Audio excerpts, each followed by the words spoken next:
Humiseal at Productronica 2017 in the Winnie TV booth, and I'm joined by Karthik from Indium and Chris from Humiseal. Welcome to the roundtable. Now we're going to be talking about some thermal issues, but generally about the automotive market, because there's a lot happening in those markets. So let's just start off. What are the drivers within that market that you're involved in?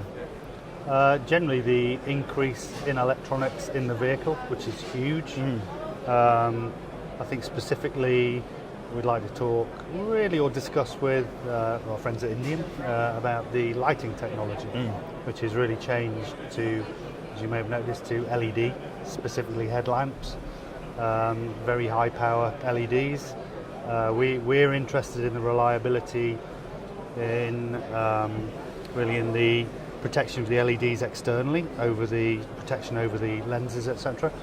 And Indium are interested in some of the compatibility and thermal management. Yeah. So I'd say from our view, automotive electronics now is a great time to be in it, because you got some pretty challenging drivers, such as more electrification, more transition from IC, internal combustion engines, to mild hybrids, and your sensors and safety systems, that's going to be mandatory. And because of all of this, it poses some challenges in terms of higher reliability, in terms of the number of cycles, in terms of the increased operational temperature. As an example, moving from 125 degrees C to 150 degrees C, as well as enhanced electrical reliability requirements for the flux. And all of this is the same for automotive LED, which Chris just spoke about, and that's why I think having the material sets that check these boxes, along with the ability to protect the LED with compatible materials, is critical. And also, when you talk about different alloys, we got to make sure that the flux systems remain the same as much as possible, because confirming compatibility is takes time and money. And if we could make sure that the flux system was the same, then it's lesser work for the automotive majors if there are alloy changes. Absolutely, and I suppose reliability, quality in automotive is becoming more and more important. Much more critical because of the autonomous vehicles. Obviously the insurance issues, etc. So reliability is increased on the agenda significantly. So we see the same thing as you. We see a raise in the temperature, operating temperature to about 150 C. So we have to have products which operate at that temperature, as you have to have the fluxes that are stable at that temperature. We do work together quite often on compatible packages. It's no good having a good conformal coating and a good solder paste. If mixed together they react in some way, it's obviously affecting reliability. So we see the same thing. Increased temperature, increased amount of electronics, increased temperature, I think, across the board. In the operating electronics and with electronic vehicles and with lighting, everything is getting smaller, hotter, faster. And as you mentioned right at the beginning, a lot more of it in a vehicle. Exactly. And I think there's new technology being worked at where the amount of LEDs within just a headlight is exploding into multiple amounts, as we're seeing now. So that must be about the matrix LEDs, and what's happening is the number of LEDs are becoming lesser, but the amount of power per LED is exponentially becoming more, which then generates more heat, massive amounts of heat, and increases your operation service temperature as well.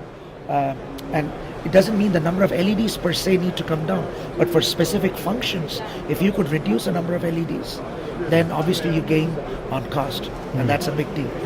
And with these increased temperatures, so we've got two approaches.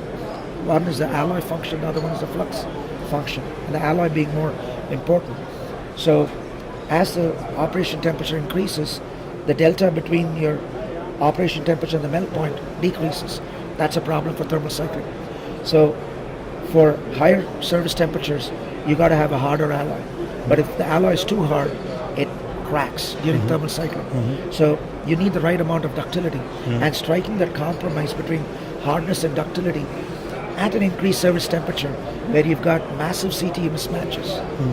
That's a huge challenge. And, achieving that compromise makes certain that, your reliability is ensured over the increased cycles, where what was rated for 1,000 cycles now needs to be rated to 3,000 to 6,000 cycles. So, it all ties into the theme of higher reliability. Yeah, exactly the same issues as we see. Higher temperatures, higher ranges in thermal cycle, and even on the coating materials, the key now is to have materials with a lower modulus, but survive a higher temperature and don't crack. And that's a tricky balance to strike. Yeah, absolutely. Now, last question is really about how you've come together, because it seems you can only tackle these issues through cooperation and partnerships nowadays. Do you find, this is a perfect example of two companies coming together. Are you finding that you need to employ that strategy throughout every single material element within a given product, be it a headlight or whatever within the car, that now you're working with the automotive designers as well as everybody within that supply chain? That would always be the ideal case, but life's never ideal. Well, as an example, between Humiseal and Indium, the cooperation has been fantastic. If I take a step back and I look at the industry standard today to check on compatibility, it doesn't exist, and that's a gaping hole. I like Chris a lot, but we've got to partner, because otherwise we're going to be developing materials on our own without knowing if it works or not. And the end customer's got certain requirements, so it becomes very application specific. So the more we partner beforehand, and if we could get the end customer on board as well, it makes life easier for all of us. I think the compatibility issue is key to reliability. Each product in its own right may be reliable under the right conditions, but together you don't know. You don't know unless you work together in partnership. Great. Well, thank you very much for joining us on the panel today. Thank you. Thank you.